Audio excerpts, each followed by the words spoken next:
What is going on, everybody, and welcome back to another video. Today I have something a little bit different for you. If you were previously subscribed to my YouTube channel for my shorts that I used to post daily, you'd realize that I had a versus series where I would do stuff like Art the Clown versus Michael Myers, Dexter Morgan versus Barry, etc, etc. But that was short form content. That's why today I'm going to be doing an in-depth analysis of Dexter Morgan versus Hannibal Lecter. And if you like these types of videos, let me know in the comment section down below what other killers should I do. Like, it doesn't actually have to be about Dexter. Like, I could do Joker versus Hannibal, literally anything. And the comment with the most likes will be featured in the next versus video. Now, with all of that being said, let's dive right into it. In the TV show Hannibal, the character grew up in Lithuania in an aristocratic family, which explains his sophistication and highly charismatic demeanor throughout the entire series. However, Hannibal's upbringing was far from ordinary, despite having massive amounts of wealth. But no, he was actually traumatized as a child when he witnessed a villager murder and cannibalize his sister, Misha, and then was forced to eat some of her remains. This traumatic event shaped Hannibal into the person he became,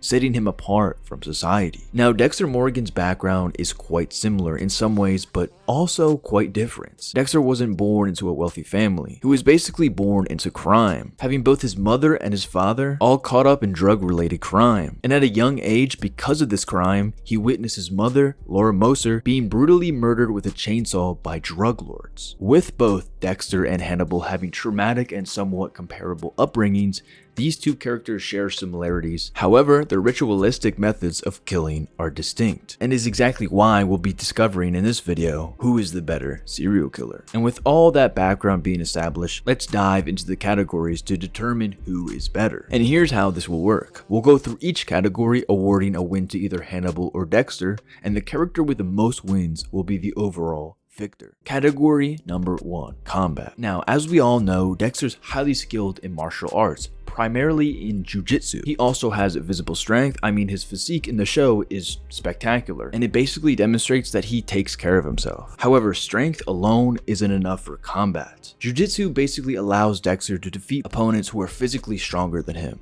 For instance, take James Dokes, for example. In the iconic scene where he says, "Surprise, motherfucker," Dexter manages to hold his own in the scene. And keep in mind that Dokes isn't just a sergeant for the Miami PD. He's highly trained in military combat, specifically Black Ops. Despite all this crazy training and the visible strength that he has on Dexter, Dexter grapples Dokes in the scene with ease. But Hannibal Lecter, on the other hand, is no pushover and has so much patience, which is key in fighting. While in the TV show version of Hannibal, they don't really explicitly tell you Hannibal's combat experience. I know in the movies, he's trained in some form of samurai, but in the show, it's clear that he has some level of martial arts training and also weapons training. Now, spoiler alert, in the Hannibal season 2 finale, Hannibal takes on multiple attackers at his home. And this happened because Jack Crawford tries to take him down, and his plan kind of failed before all that too. He was like, freak it, dude. Let's go to his house and let's try to kill him. But you know, that didn't really work out, and also Will Graham phoned in and said, hey, Jack's coming.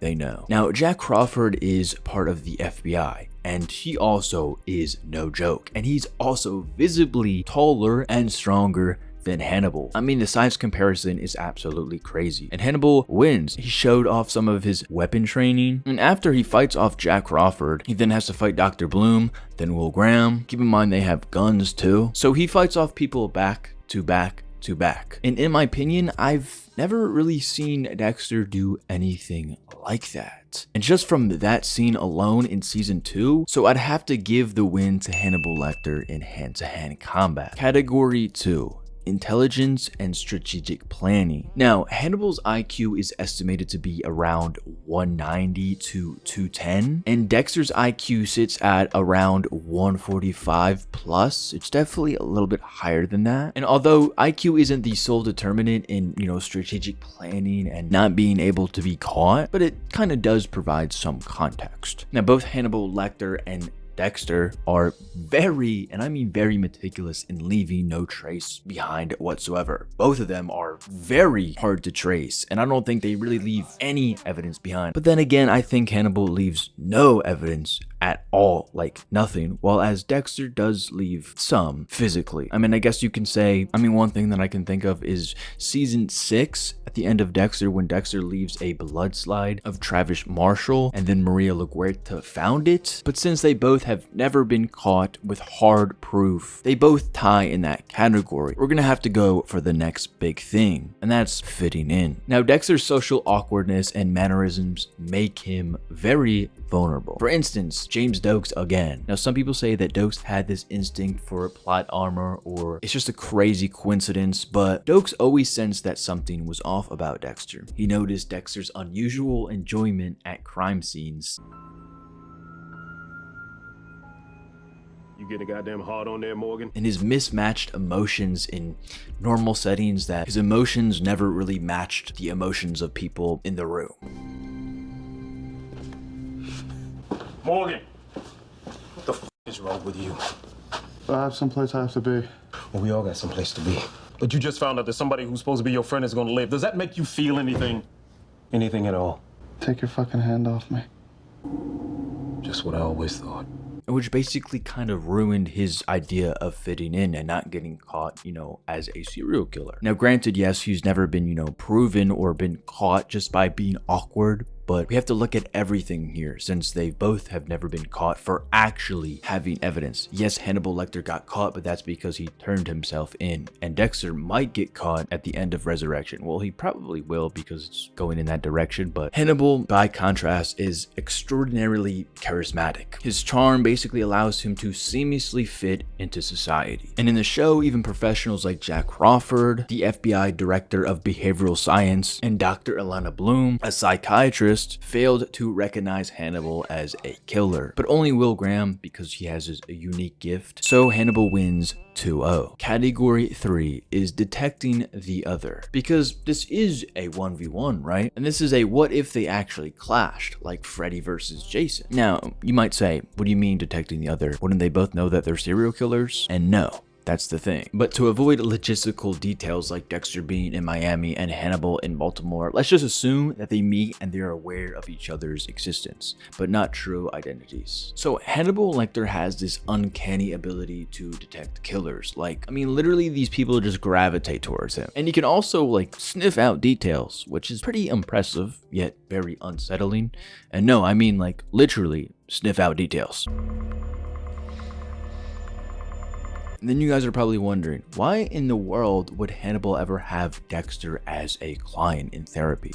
Take Dr. Emmett, for example. Inevitably, Dexter did kill him, and he was going to see him because he wanted to kill him in the first place. Since Dexter always had this thing on trying to fit in because it's part of Harry's code in a way. And throughout the show, he does talk about his emotions and how he wishes he felt some. So that's exactly what he could go for Dr. Lecter for. And while Dexter also has a great instinct to finding killers himself, he could also realize that something is up with Hannibal. While simultaneously, Hannibal might know something's up with Dexter, but the thing is, he would already know something's up with Dexter before he knows that there's something wrong with Hannibal. So Hannibal wins 3-0 in my opinion, and the TV show basically nerfed him in a way. If you want to see Hannibal's full power and full glory, go watch the movies and you'll know exactly what I'm talking about. But yeah, Hannibal wins, no diff.